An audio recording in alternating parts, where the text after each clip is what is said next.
irmãos, graça e paz. Nós vamos, mais uma vez, começar um culto público ao Senhor.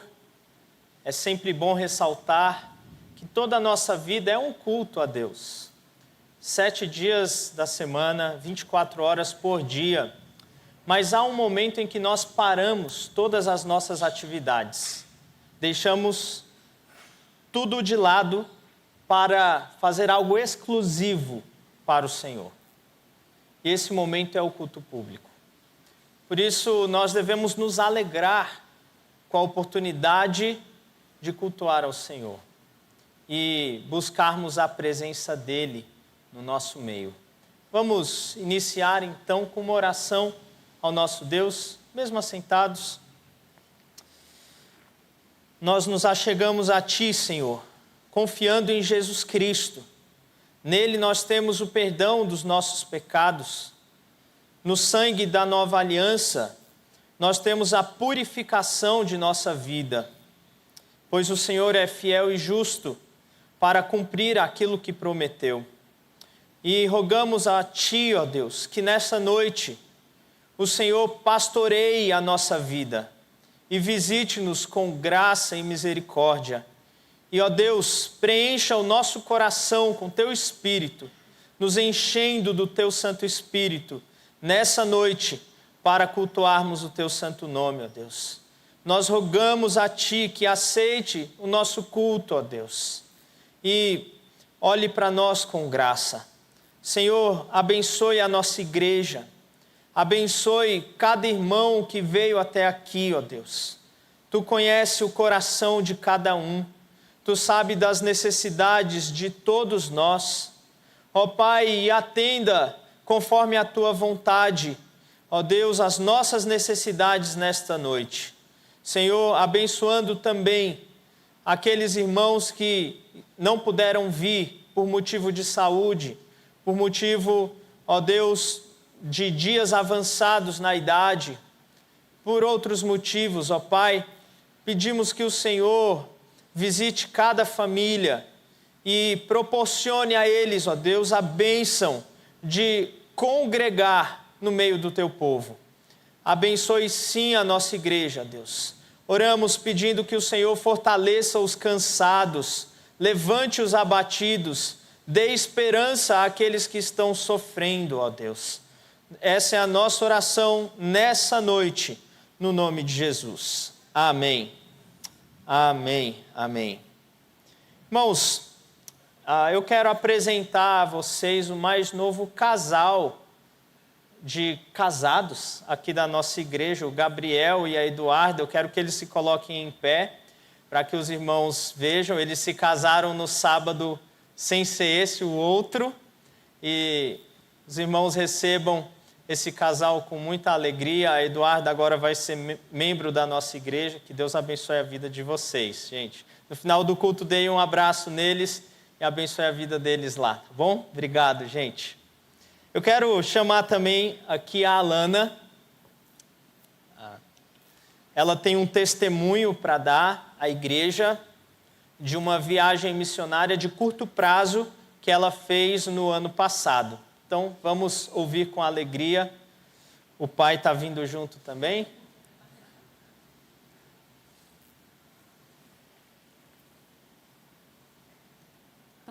Tá. Oi, gente. Então, hoje faz exatamente 2 meses e 1 semana que eu participei dessa escola, que em português é a Escola de Treinamento e Discipulado. E é uma escola que é um conjunto da Jocum, que é os Jovens com uma Missão, e do movimento Dunamis. E foi uma escola que eu fiz há pouco tempo, né? Eu comecei em agosto lá. E a minha escola, ela funciona em 2 partes. Então, eu fiz assim, para ficar mais claro que é um pouquinho confuso. Então, ele dura 6 meses. Então, eu fui dia 18 de agosto do ano passado para lá. E eu fiquei 3 meses numa fase teórica. E 3 meses depois, eu fui enviada para o meu prático, que foi fazendo missões mesmo. E aí... Pode passar.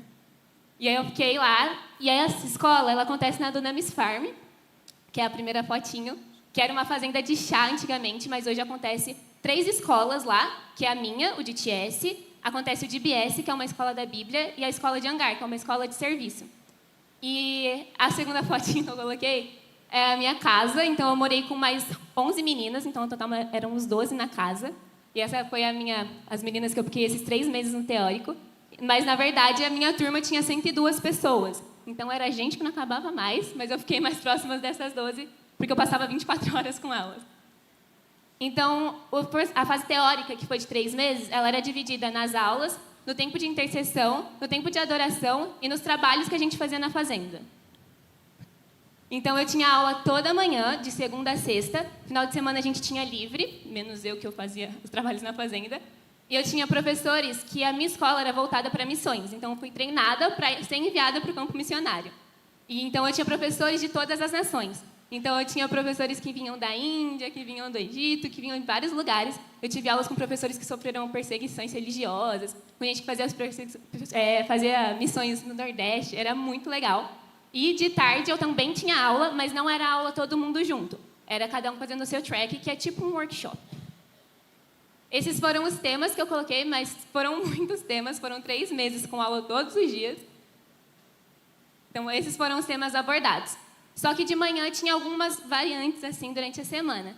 Que era de terça-feira, que eu tinha o training morning, que era quando eu colocava em prática aquilo que eu estava aprendendo de missões. Então, a gente simulava fazer evangelismo com as pessoas, em cada situação. Era muito legal. Os professores simulavam a gente em estádios, assim, em show, pregando evangelho. Era muito legal. E de quinta-feira eu tinha o Bible Morning, que era sobre os livros da Bíblia. Então, a gente leu a Bíblia toda como escola.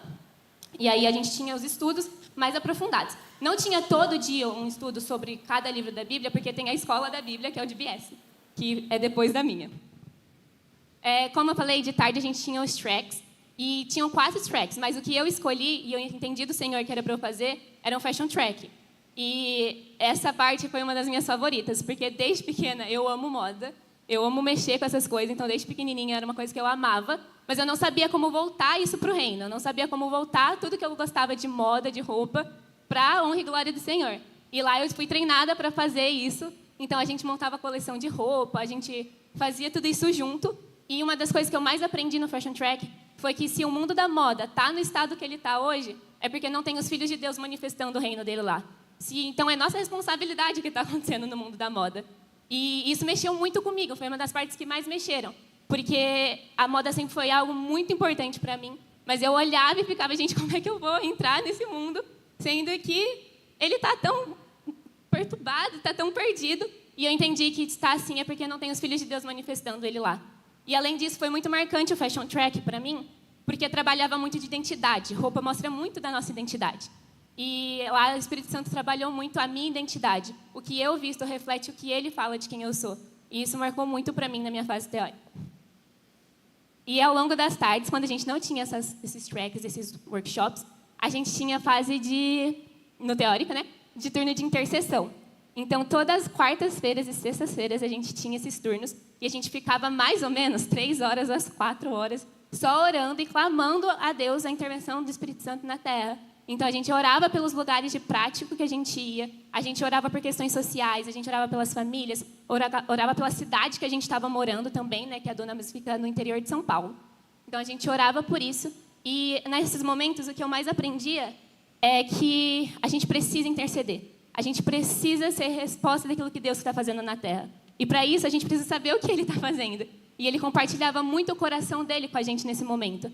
Então, a gente ficava mais ou menos 4 horas, porque às vezes passava, orando e clamando e entendendo de Deus o que Ele estava fazendo. E a gente estava nessa foto aqui, a gente está em círculos, porque a gente estava orando pela galera que estava trabalhando na fazenda. E a gente clamava e intercedia, e era um dos meus momentos favoritos enquanto eu estava lá. Mas a gente também tinha os momentos de adoração, que rolavam de segunda, porque era a primeira coisa que a gente entendia na nossa semana, porque final de semana era feriado, era de descanso, né? Então, era que a gente devia adorar o Senhor antes de fazer qualquer coisa. Então, a gente tinha isso de manhã, na segunda, e de noite também.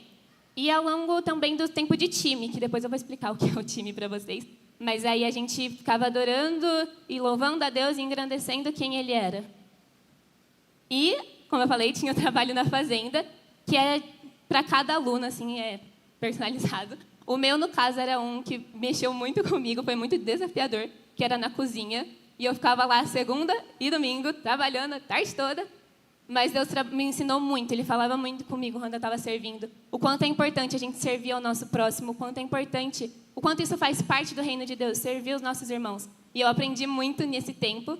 Essa da foto é a Adri, que era a líder da cozinha. Ela era uma fofa com a gente, fazia tudo, um amorzinho. E embaixo é o meu time, o time que eu fui enviada para as missões, a gente serviu juntos na cozinha. E por mais que era muito tempo, cada dia a gente ficava segunda 5 horas e domingo 5 horas direto, era um tempo em que a gente via que quando a gente está unido como um corpo de Cristo, as coisas ficam bem mais fáceis de fazer. E a gente se divertia muito, e ria muito, e rolava várias guerrinhas de água também, porque era muito legal mesmo. E como eu falei, eu fui treinada para ser enviada para o campo missionário, e o campo que eu entendi do Senhor que era para eu ir, foi para Portugal.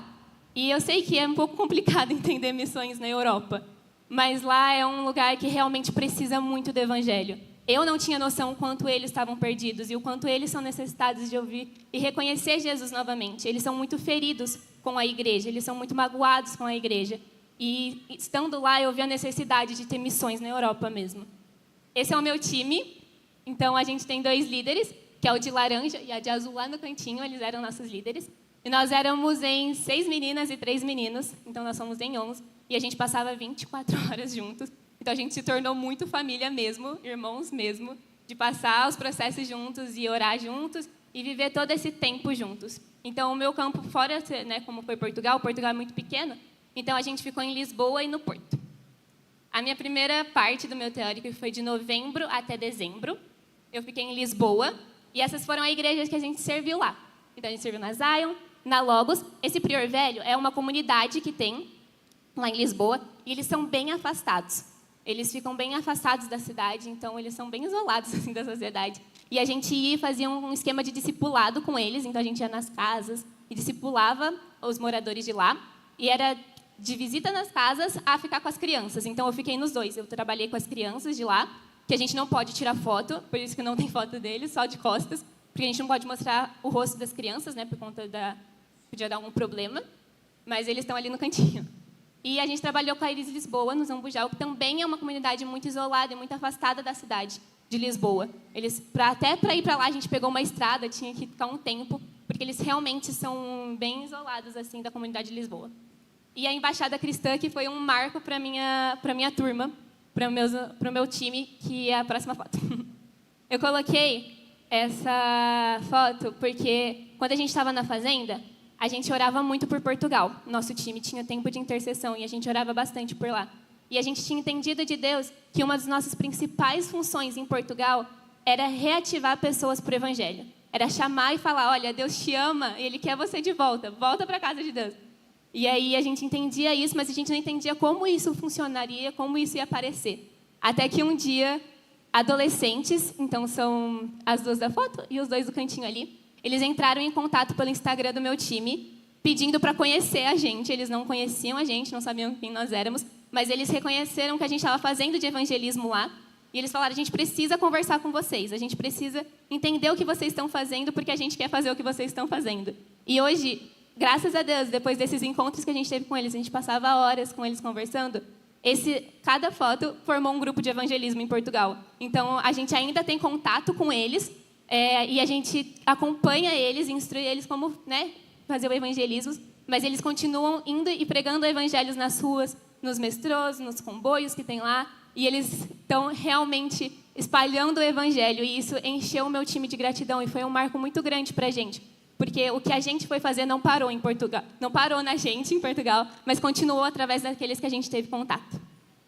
E a segunda parte, que foi no Porto, então a gente trabalhou muito com a Igreja Renovação, que foi onde os pastores acompanharam a gente, e a gente só trabalhou naquela igreja, porque Porto é bem pequenininho, e com Agape Campus, que é evangelismo nas faculdades. Então, eles conseguiram com que a gente entrasse nas faculdades e pregasse o evangelho para os estudantes de lá, e era muito legal.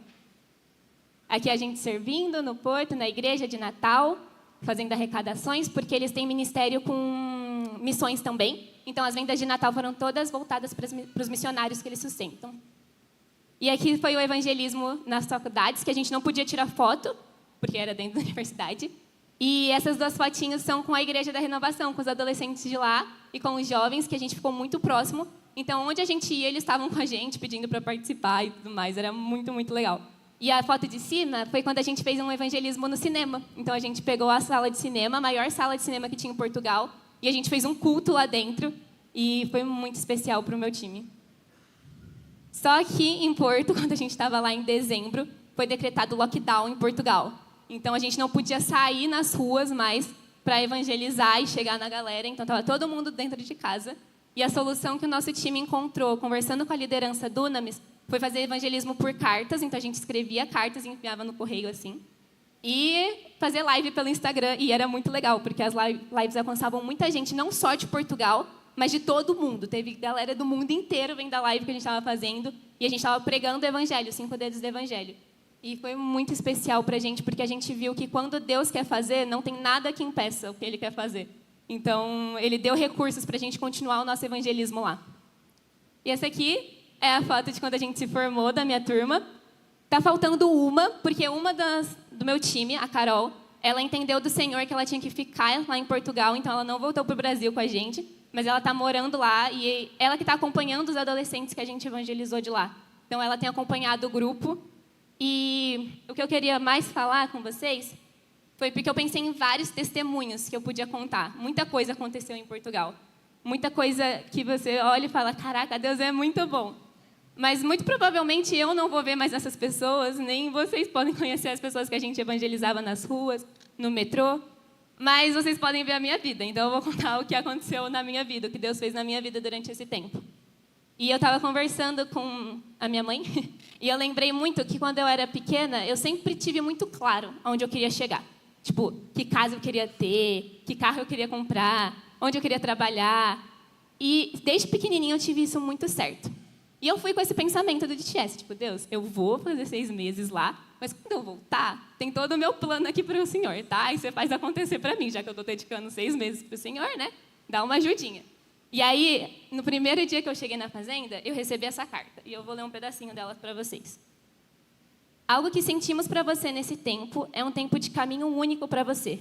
É um só caminho que Deus te chamou, e aquilo que Ele tem é algo sem volta. Se prepare para o novo de Deus em sua vida. E quando eu leio essa carta, eu fico muito emocionada. Porque Deus, Ele podia deixar a minha vida do jeito que ela estava. Ele podia deixar eu com os prazeres que eu queria aqui na Terra. De ter uma casa muito grande, de ter um carro muito legal.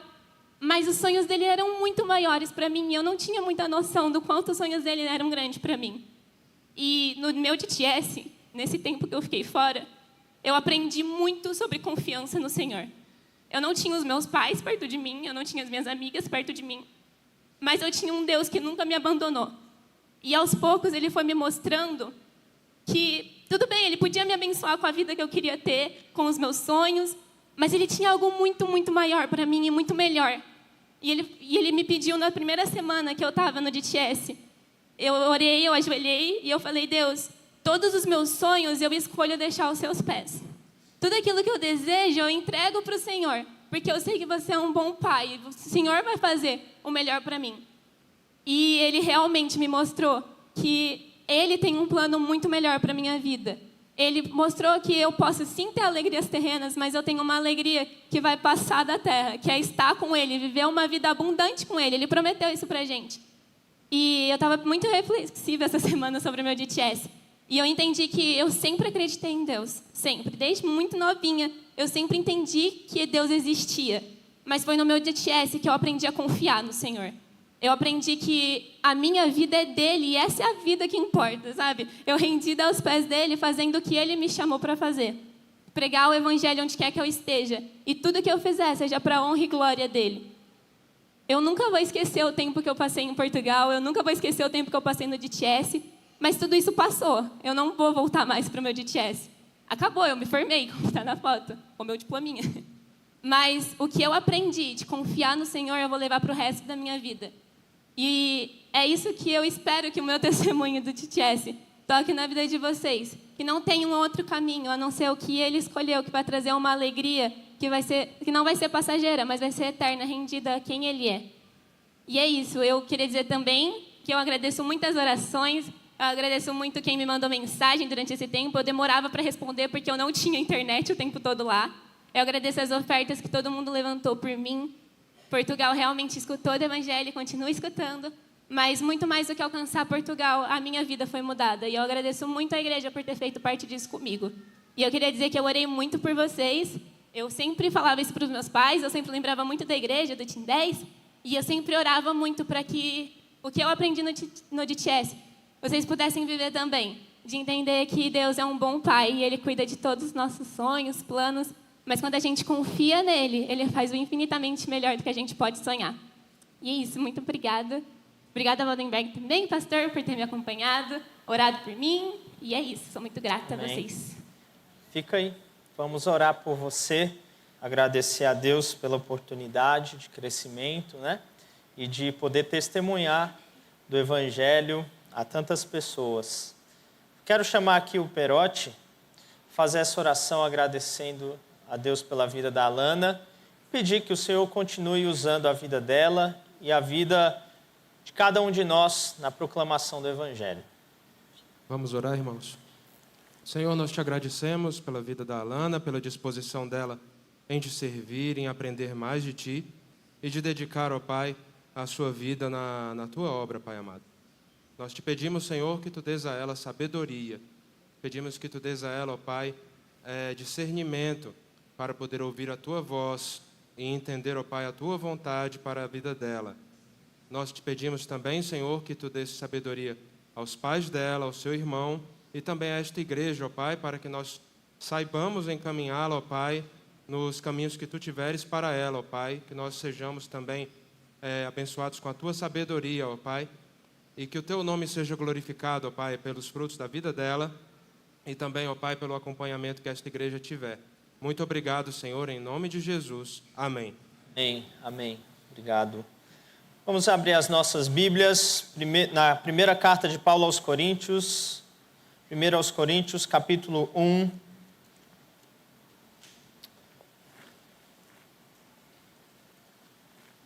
Verso 18 a 25. Eu vou pedir aos irmãos que puderem para se colocarem em pé.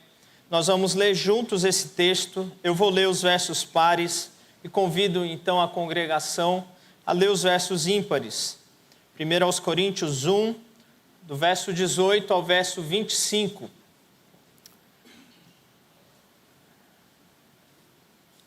Diz assim a palavra do Senhor: certamente a palavra da cruz é loucura para os que se perdem, mas para nós que somos salvos, poder de Deus.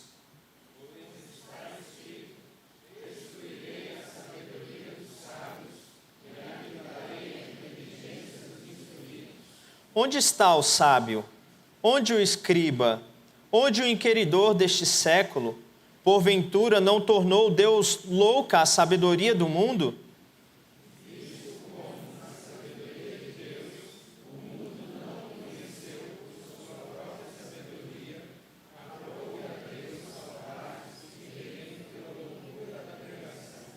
Porque tanto os judeus pedem sinais, como os gregos buscam sabedoria.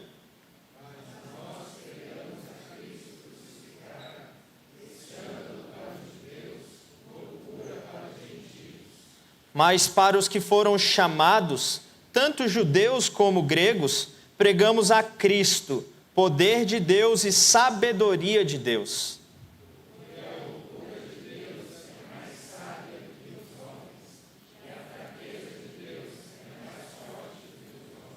Amém? Nós somos salvos pela loucura da pregação do Evangelho. Como pode o justo morrer pelo injusto? Isaías 53 diz que ele se entregou como uma ovelha muda aos seus tosqueadores. E na cruz levou sobre si as nossas culpas. É esse Cristo que nós vamos louvar e cantar louvores nesse momento. Então eu convido aí a equipe de música e os irmãos ainda em pé para cantarmos juntos.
Nós descansamos na graça que recebemos dele.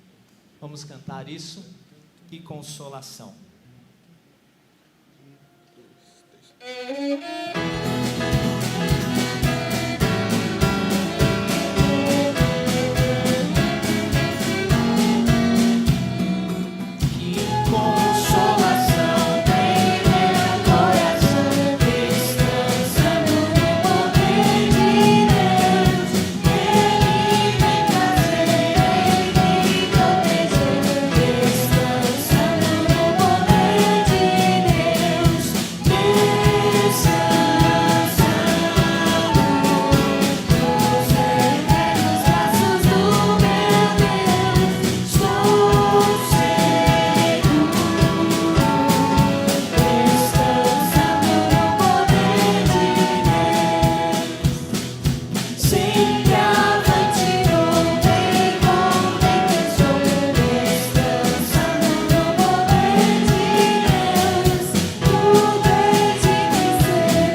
Nós olhamos para frente, vemos o dia em que o Senhor Jesus voltará para resgatar o seu povo.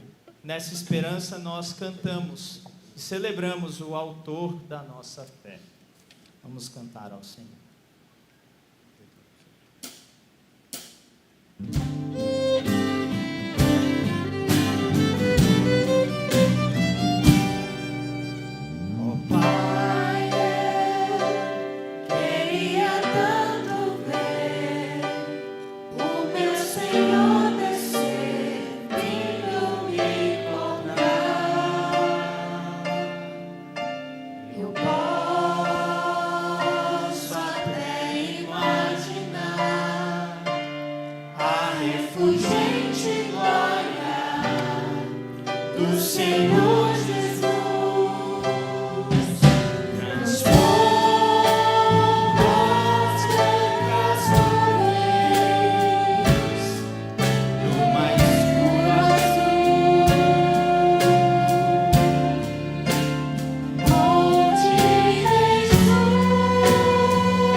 irmãos podem sentar. Louvado seja o Senhor.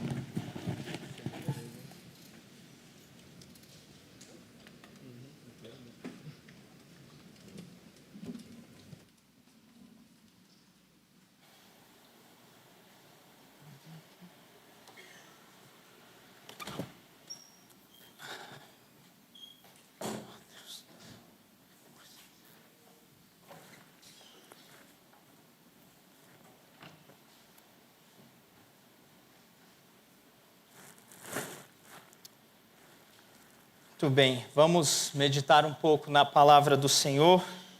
Abra a sua Bíblia, por gentileza, no livro de Provérbios.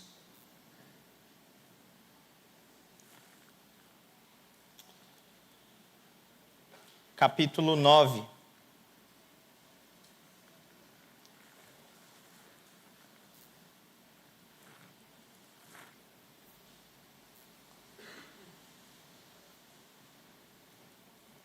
Provérbios, capítulo 9.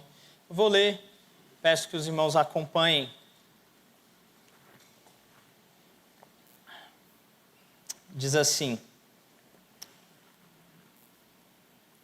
a sabedoria edificou a sua casa, lavrou as suas 7 colunas, carneou os seus animais, misturou o seu vinho e arrumou a sua mesa.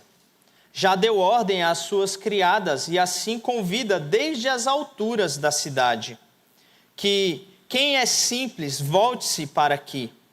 Aos faltos de senso diz: vinde, comei do meu pão e bebei do vinho que misturei. Deixai os insensatos e vivei.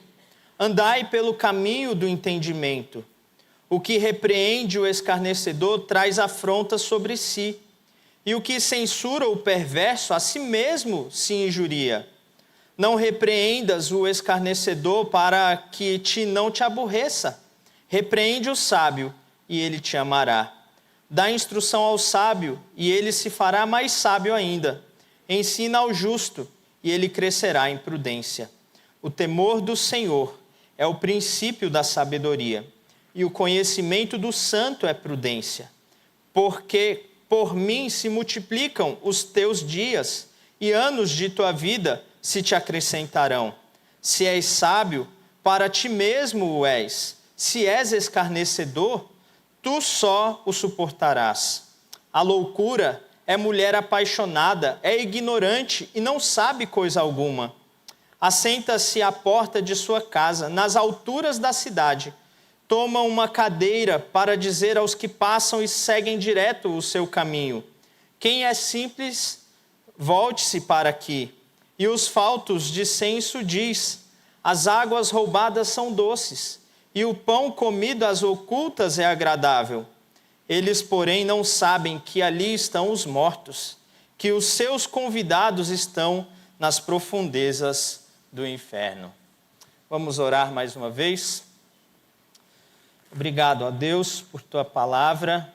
Pedimos que o Senhor abra a nossa mente para compreendermos as maravilhas da tua lei e também nos aponte o Evangelho em Cristo Jesus, o nosso Salvador, edificando assim a nossa vida nessa noite. No nome de Jesus. Amém. Amém. Nos últimos domingos eu tenho pregado no livro de Provérbios, e uma das razões pelas quais eu tenho feito isso é porque o livro de Provérbios é um daqueles que nós lemos bastante, mas entendemos pouco. Geralmente usando o livro de forma errada.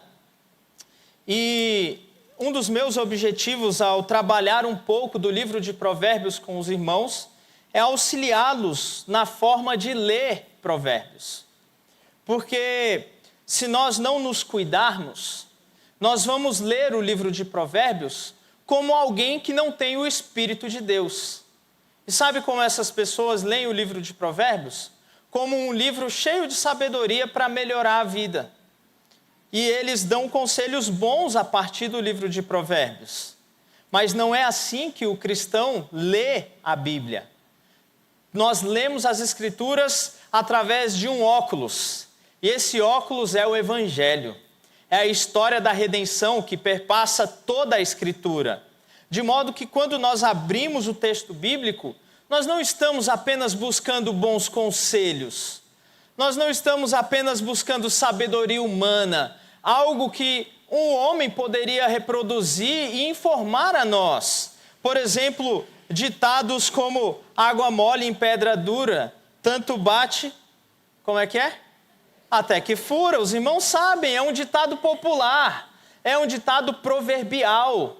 E como esse, existem muitos outros, ditados chineses, ditados diversos. Mas o livro de Provérbios está ao livro de Provérbios como escritura cristã e aprender a ler a Bíblia a partir da história da redenção. Isto é, como Deus se revela para salvar um povo para si e estabelecer o seu reino na terra. Essa é a ideia. Portanto, nessa noite eu quero meditar com os irmãos sobre os dois caminhos descritos no livro de Provérbios. Todo o livro fala sobre dois caminhos. E o autor, de modo muito interessante, faz um contraste entre esses dois caminhos. Ou você está em um deles, ou você está em outro. Não tem como estar nos dois ao mesmo tempo. E só existem dois caminhos, segundo o autor do livro de Provérbios. Portanto, no capítulo 9, nós temos aqui a descrição desses dois caminhos, quando, de fato, há um discurso da sabedoria convidando os homens para se deleitarem nela. E, ao mesmo tempo, há um discurso da insensatez. E repare como o texto traz para nós. Ele personaliza a sabedoria e personaliza a insensatez como se fossem duas mulheres. E essas duas mulheres estão convidando aqueles que estão passando em frente às suas casas para se achegarem a elas. É isso que está acontecendo aqui no livro de Provérbios. Então eu quero demonstrar para os irmãos 3 contrastes entre esses dois caminhos. O caminho da sabedoria e o caminho da insensatez. E aqui insensatez, entenda como loucura. Entenda a insensatez como o fato de querer viver no mundo criado por Deus, como se Deus não existisse. Esse é o insensato. Esse é o louco. O salmista diz o louco em seu coração, não há Deus. Repare que ele não sai por aí dizendo com a boca, mas no seu coração ele nega a existência de Deus, quando decide viver a vida do seu próprio jeito, à sua própria maneira, em detrimento de tudo aquilo que Deus revela a respeito de si mesmo. Esse é o insensato no livro de Provérbios.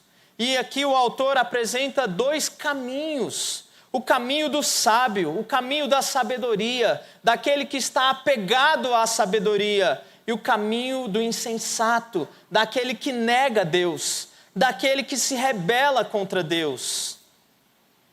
E o primeiro contraste, então, que o texto apresenta para nós, está justamente no banquete da sabedoria e o banquete da insensatez. Observe, a partir do verso 1. A sabedoria edificou a sua casa, lavrou as suas 7 colunas, carneou os seus animais, misturou o seu vinho e arrumou a sua mesa. Veja como ela está sendo personalizada como uma mulher, organizando a casa para receber uma visita. É assim que o autor vai colocando.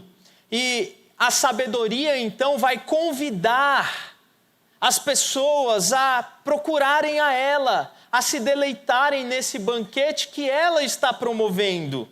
Mas, ao mesmo tempo, a insensatez também do outro lado grita para atrair a atenção daqueles que estão vivendo nessa terra. E observe então o verso 13.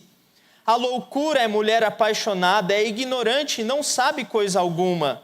Assenta-se à porta de sua casa nas alturas da cidade, toma uma cadeira para dizer aos que passam e seguem direto ao seu caminho. Ora, se a sabedoria está gritando de um lado, a insensatez está gritando do outro. É essa a dinâmica do livro de Provérbios. E aqui, o pai se coloca como o sábio e diz ao filho para que não ouça a mulher adúltera, que representa esse caminho da insensatez, para que não ouça os homens perversos que estão representando o caminho da insensatez, mas que ouça os conselhos de seu pai e de sua mãe, que representam no livro de Provérbios o caminho da sabedoria. E é nessa dinâmica que Provérbios vai estabelecer os seus discursos do capítulo 1 ao capítulo 9. Quando nós entendemos isso, nós vamos ler Provérbios com outra ótica. E a partir do capítulo 10, nós temos então os ditos proverbiais, destacando como é viver com sabedoria nesse mundo criado por Deus. Então, de modo que aqui há um convite para um banquete da sabedoria e um convite para o banquete da insensatez.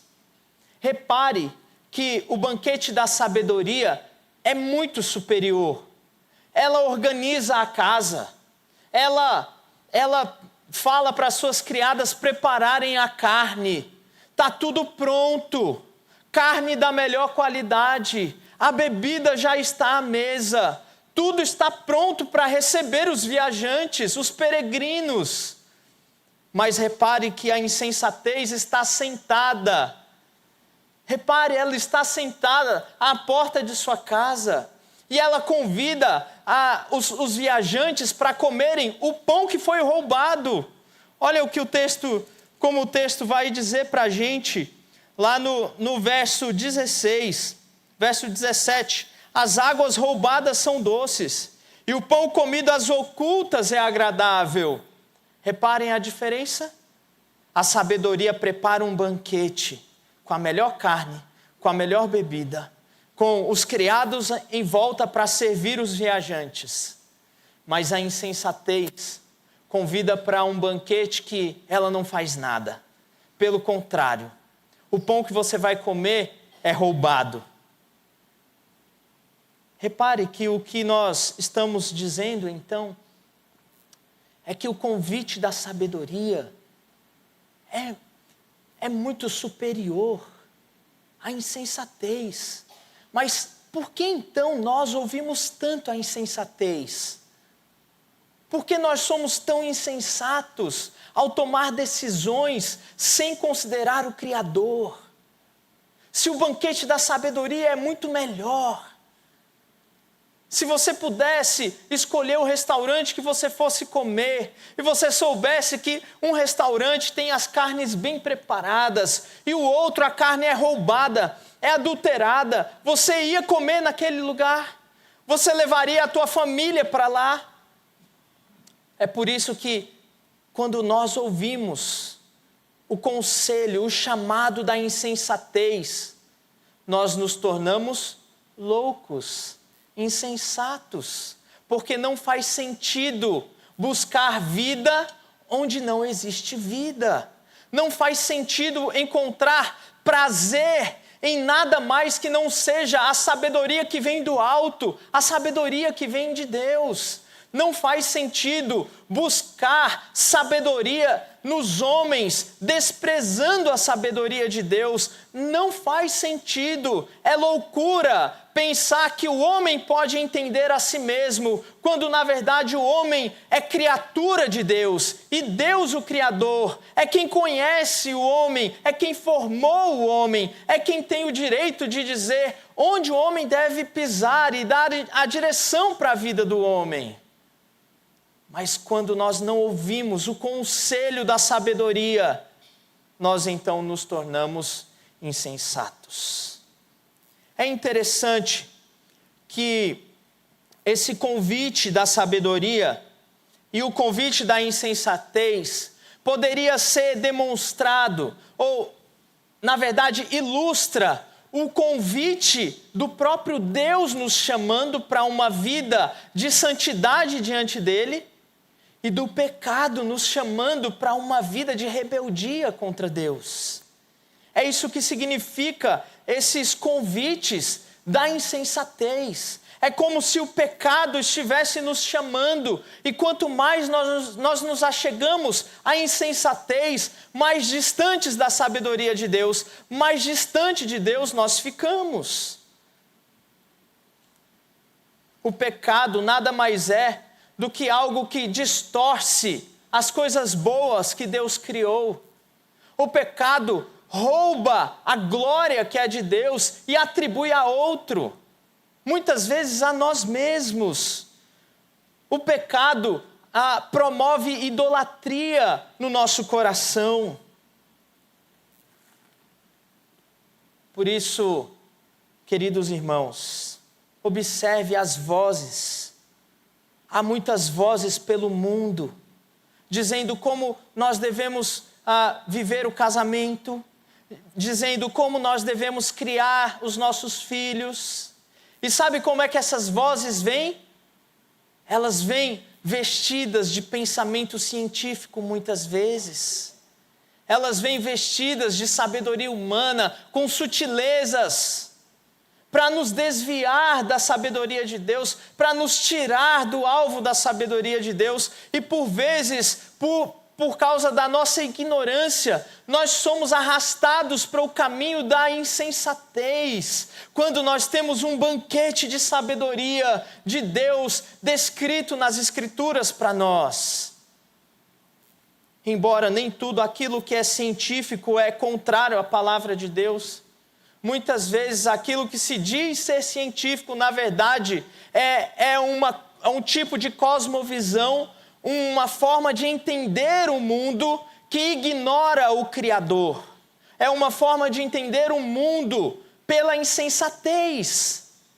E assim, essas pessoas querem descrever quem é o homem sem considerar o Criador. Elas querem descrever como a sociedade deve viver sem considerar o Criador. E assim afasta as pessoas do Criador. Esse é o caminho da insensatez. Esse é o banquete da insensatez. Você ouve essa voz constantemente. Ela está nos chamando constantemente. Da mesma forma que a sabedoria grita do alto, a insensatez continua gritando. Ela continua buzinando no seu ouvido, porque o maior desejo da insensatez é nos tornar insensatos como ela. Mas nós precisamos nos lembrar que nós temos ouvido a voz do bom pastor. Lembram o que o Senhor Jesus disse no Evangelho de João? Ele disse: as minhas ovelhas ouvem a minha voz. Essa é a diferença. No meio de tantas vozes, as verdadeiras ovelhas ouvem a voz do bom pastor. Precisamos rogar a Deus por discernimento, para que não sejamos enganados, ouvindo a insensatez, achando que é sabedoria.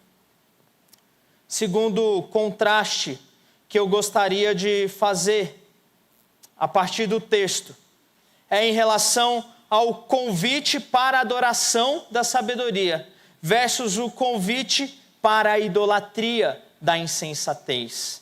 Aqui tem algo muito curioso no texto. No verso 3, observe o que diz: já deu ordens às suas criadas e assim convida desde as alturas da cidade. Guarde essa expressão, desde as alturas da cidade. Agora, vai lá para o verso 14, a insensatez também. Observe, verso 14. Assenta-se à porta de sua casa, nas alturas da cidade. Toma uma cadeira e convida o insensato. Nós temos essa expressão nas alturas da cidade. E se nós lermos simplesmente sem nos atentarmos para isso, isso passa batido diante dos nossos olhos.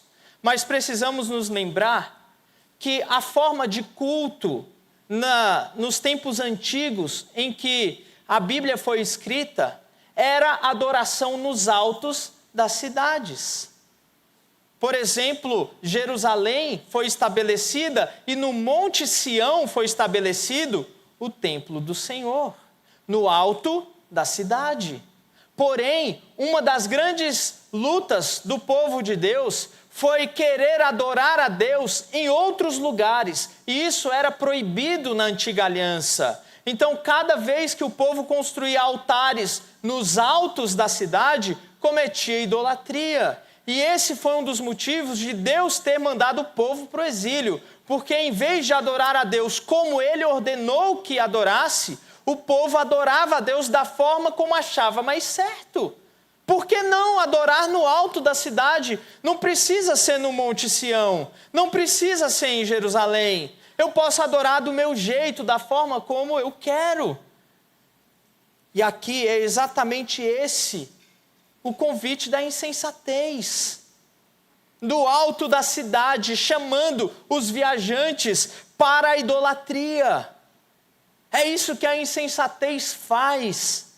Olha como é loucura pensar no povo de Israel. Eles saíram do Egito depois daquelas manifestações extraordinárias de Deus. Imagine as pragas vindo e o povo de Deus guardado daquelas pragas. E eles vendo o gado do povo do Egito morrer e o deles sobreviver. E vendo os filhos dos egípcios morrerem e os deles sobreviverem. E verem ali o mar se abrir e eles passando, e o exército do Egito afundar. Veja tudo isso que está acontecendo, e Deus aparece no Monte Sinai. Veja, mais uma vez, Deus aparece no Monte Sinai, e aquela experiência com trovões, com raios, descrita lá em Êxodo capítulo 19. Então Deus concede a eles os 10 mandamentos, e diz para eles guardarem a aliança do Senhor. Então Moisés sobe ao monte, mas como Moisés está demorando, o que o povo faz? Chega para Arão e diz: constrói um ídolo para que nós adoremos. E eles constroem um bezerro de ouro e dizem: foi esse o Deus que nos tirou do Egito. Não é insensatez? Quando Moisés desce do monte e vê aquela cena, ele pergunta para Arão: o que foi que tu fizeste? Sabe o que Arão disse? Veja a insensatez de Arão. Olha, Moisés, nós pegamos o ouro e jogamos aí, e tipo o Big Bang, o negócio misturou e saiu um bezerro de ouro. Quanta insensatez! Mas não é assim que nós fazemos em relação ao pecado? Justificando os nossos pecados? Dando explicações mirabolantes do nosso pecado? Do porquê fazemos o que fazemos? Imagine que você confronta uma pessoa por conta do pecado dela e ela dá uma desculpa e ela se coloca como vítima da situação. Porque ela agiu assim por causa da família dela. Ela agiu assim porque foi criada de uma determinada forma. Ela agiu assim porque simplesmente não conseguiu controlar o seu temperamento. Insensatez. Mas, queridos, o caminho da insensatez é o caminho da idolatria. E o problema da idolatria é que todo ídolo promete algo que ele não pode dar. Todo ídolo promete algo que ele não pode dar. O Salmo 115 vai dizer que os ídolos têm olhos, mas não veem. Eles têm boca, mas não falam. Eles têm nariz, mas não cheiram. Eles têm ouvido, mas não ouvem. Porque não há vida nos ídolos, só existe um Deus, o único Deus verdadeiro, o Deus de Israel. Portanto, só Ele é a fonte de toda a vida.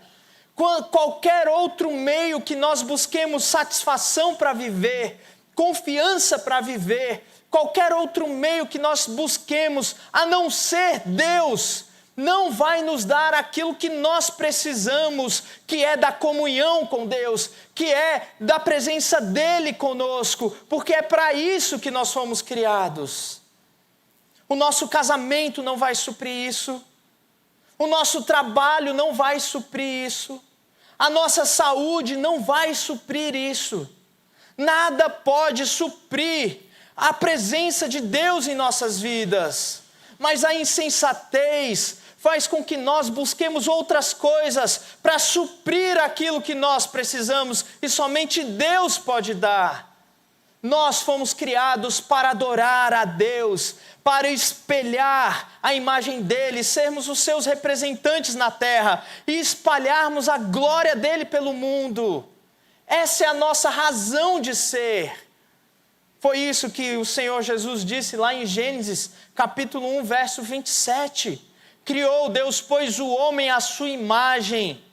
A imagem de Deus o criou, homem e mulher os criou. Ser criado à imagem e semelhança de Deus significa que nós somos os representantes dele na terra, e a vontade de Deus era que os seus representantes refletissem a sua glória e espalhassem a sua glória por toda a terra. Essa sempre foi a missão de Deus para o homem. Essa é a missão da igreja: refletir o caráter de Deus e espalhar o caráter de Deus através da pregação do Evangelho entre todos os povos da terra. Mas o convite da insensatez faz com que os viajantes, os peregrinos nesse mundo, desviem o seu olhar de Deus e coloquem o seu olhar nos ídolos criados pelo próprio coração. Porque o coração do homem é uma fábrica de ídolos, como diria o reformador João Calvino. Um grande contraste há entre o caminho da sabedoria e o caminho da insensatez. Esse contraste vai ficar evidente nos resultados de onde o caminho da sabedoria leva e de onde o caminho da insensatez leva o homem. Observe agora o verso 10. O temor do Senhor é o princípio da sabedoria, e o conhecimento do santo é prudência. Porque por mim, isto é, por meio da sabedoria, se multiplicam os teus dias, e os anos de vida se te acrescentarão. O caminho da sabedoria é um caminho que gera vida, vida abundante na terra. Porque sabedoria nada mais é do que tomar as melhores decisões nesse mundo criado por Deus. Ser sábio não é simplesmente nunca cometer erro algum. Ser sábio é você escolher, dentre as possibilidades, muitas que nós temos, o melhor caminho. E o melhor caminho, segundo Provérbios, é aquele que glorifica mais a Deus. Porque o temor do Senhor é o princípio da sabedoria. Quanto mais você leva em consideração Deus, a sua vontade, o seu caráter para tomar as suas decisões, para fazer as suas escolhas, mais sábio você se torna. Mas quanto mais você ignora a palavra de Deus, quanto mais você ignora os conselhos da palavra de Deus, as ordens da palavra de Deus, mais insensato você se torna. E o resultado da insensatez, verso 18, olha qual é o resultado. Eles, porém, eles quem? Os que estão no banquete da insensatez. Eles, porém, não sabem que ali estão os mortos. Veja que linguagem forte essa. Eles não sabem que ali, no banquete da insensatez estão os mortos. E aqui eu acredito que o autor aos Provérbios está falando de um tipo de morte que não é aquela morte física, porque eles estão vivos, eles estão se banqueteando, eles estão tendo prazer na insensatez, no banquete oferecido pelo pecado, na feira das vaidades. Eles estão lá, dessa forma, se banqueteando, felizes da vida, porém eles estão enganados, eles estão mortos, mortos espiritualmente, mortos, insensíveis para Deus, porque a palavra de Deus diz que o salário do pecado é a morte. E todo aquele que peca está destituído da glória de Deus, não tem acesso a esta glória. Pelo contrário, rouba a glória de Deus para si mesmo. E Efésios 2:1 vai dizer que antes nós estávamos mortos nos nossos delitos e pecados, nos quais nós andávamos outrora, segundo o curso deste mundo, segundo o príncipe da potestade do ar, do espírito que agora atua nos filhos da desobediência, entre os quais nós também andávamos e éramos por natureza filhos da ira, e andávamos fazendo a vontade da carne e dos pensamentos. Era essa a nossa situação antes da sabedoria de Deus se revelar a nós em Cristo Jesus. É por isso que o autor diz, eles não sabem que estão mortos. Essa é a situação de todo aquele que não confessou Jesus Cristo como Senhor e Salvador. Morte espiritual, que vai redundar na segunda e última morte, que é a morte eterna e a condenação eterna por conta dos pecados e da indiferença em relação a Deus. Olha como o texto termina. Eles, porém, não sabem que ali estão os mortos, que os seus convidados estão nas profundezas do inferno. A palavra traduzida como inferno aqui é a palavra abismo.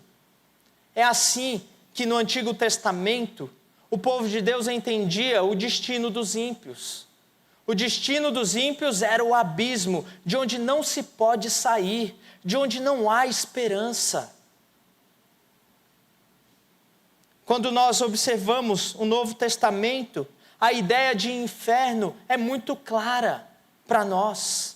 Um lugar de condenação eterna, um lugar de sofrimento eterno, um lugar onde aqueles que permaneceram na insensatez vão gozar da eternidade, desfrutando da ira e da justiça de Deus. É esse o lugar dos insensatos na eternidade.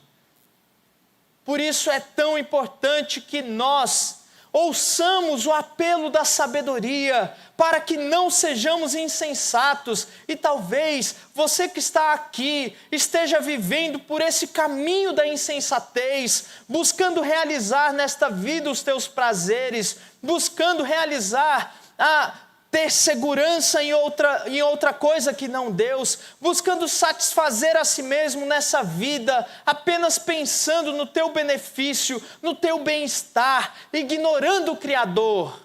E se esse é o teu caminho, você precisa urgentemente ouvir o convite da sabedoria que diz: vinde, comei do meu pão e bebei o vinho que misturei, deixai os insensatos e vivei, andai pelo caminho do entendimento. Esse é o convite do Evangelho, esse é o convite de Jesus Cristo para os insensatos, para os pecadores, porque foi para esses que Jesus veio. Ele não veio salvar os bons, ele não veio salvar os justos, pelo contrário, ele veio salvar os insensatos, aqueles que depositavam as suas esperanças na sabedoria do mundo. E ele faz isso pela loucura da pregação do Evangelho. Quando o Senhor Jesus Cristo se torna homem, vive entre nós uma vida de perfeita sabedoria, uma vida de perfeita obediência a Deus, coisa que nós não conseguimos.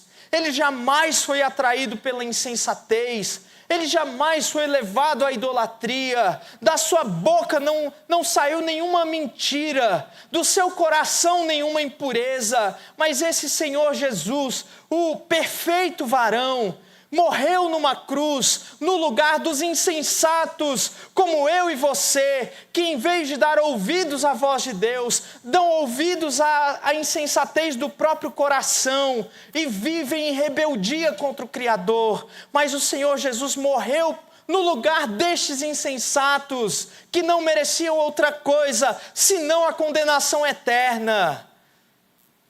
Mas Ele fez isso porque Ele demonstra o seu amor pela sua igreja, para resgatar o seu povo da insensatez, para nos resgatar desta condenação eterna, para nos resgatar da ira de Deus, para nos levar para o seu reino de justiça e paz, que vamos gozar por toda a eternidade. Esse é o caminho da sabedoria. Para você pensar, qual dos caminhos você tem trilhado? Você jovem, adolescente, será que os prazeres do mundo, as paixões da mocidade, como diz o apóstolo Paulo, os desejos do teu coração, estão falando mais alto do que a sabedoria de Deus? Será que, se a tua trajetória nesta terra acabasse hoje, em qual dos caminhos você seria achado?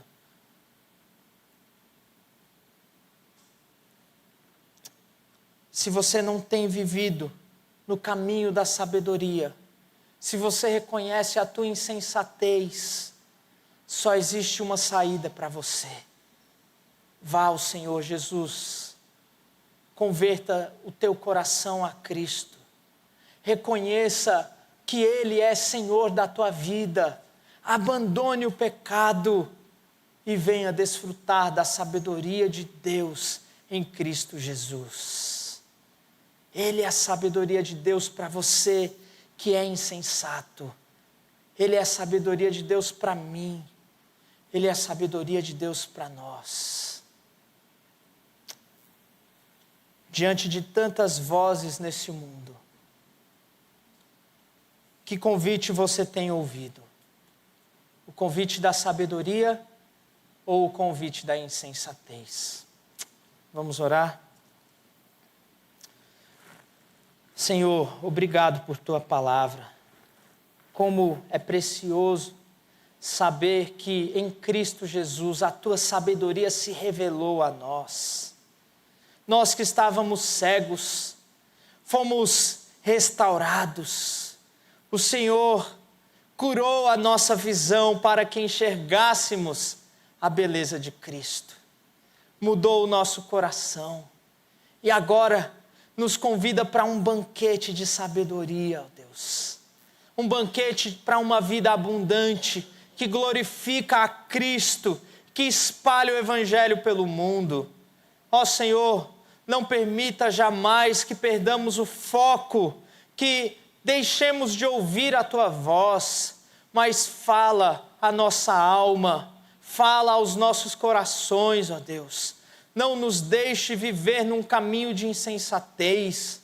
Ó Senhor, e se há alguém aqui, Deus, que tem caminhado por esse trajeto de insensatez, como um dia nós já caminhamos, ó Deus, que o Senhor tenha misericórdia desta vida e, ó Pai, chame para a salvação em Cristo Jesus e use a nossa igreja como porta-voz desta boa notícia de que os insensatos podem ser salvos, de que há esperança para o insensato, basta crer em Jesus Cristo. Usa a nossa vida, a nossa igreja, para que esta mensagem alcance os corações, impacte a vida da nossa cidade e todo o mundo, ó Deus, através dos nossos missionários. Essa é a nossa oração, no nome de Jesus. Amém. Amém. Amém.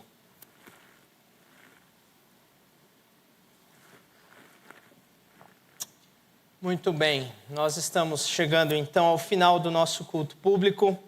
Vamos nos colocar em pé, fazer uma oração. Quero chamar o pastor Valdenberg aqui para fazer essa oração. Ele está preservando a voz, depois de muito desgaste hoje pela manhã, mas dá para nos conduzir na oração, né, pastor? Depois da oração, a bênção. Quero agradecer ao pastor Vinícius por ter nos auxiliado nesse quesito voz. Foi muito bom, muito obrigado. Eu estou com dor na garganta. Já começou ontem e hoje foi agravada. Obrigado, muito obrigado. Deus abençoe os irmãos. Sexta-feira, dia 1º de abril, nós teremos o retorno das nossas vigílias. Está no boletim os detalhes. Os diáconos estarão na liderança deste primeiro trabalho. Sexta-feira. Está no boletim, tá bom? Senhor nosso Deus, obrigado por Jesus Cristo ter nos alcançado com sua misericórdia, graça e salvação. Obrigado pelos irmãos que vieram e ouviram tua palavra. Muito, muito obrigado, Senhor querido, pelo povo que o Senhor trouxe e reuniu neste lugar. Suplicamos que a tua graça, que se manifestou orientadora e salvadora e que nos alcançou, por nós possa continuar esse ministério da reconciliação, alcançando outros também. Obrigado, Pai amado, por este dia. Obrigado pelos irmãos que o teu Espírito reuniu aqui. Que o Senhor os abençoe e por nós o Senhor possa alcançar a outros conforme o poder e graça do Senhor. Entre com o teu consolo nas famílias enlutadas, Pai. Visite os nossos irmãos enfermos. Tenha misericórdia, dispense sobre eles o teu cuidado. É em nome do Senhor Jesus, o teu Filho. Amém. Amém. Amém. Que a graça do nosso Senhor e Salvador Jesus Cristo, o amor de Deus, o nosso Pai, e a comunhão do Santo Espírito de Deus esteja com todos aqueles que amam a Cristo e aguardam a sua volta. Amém. Amém. Amém. Amém. Sentai-vos.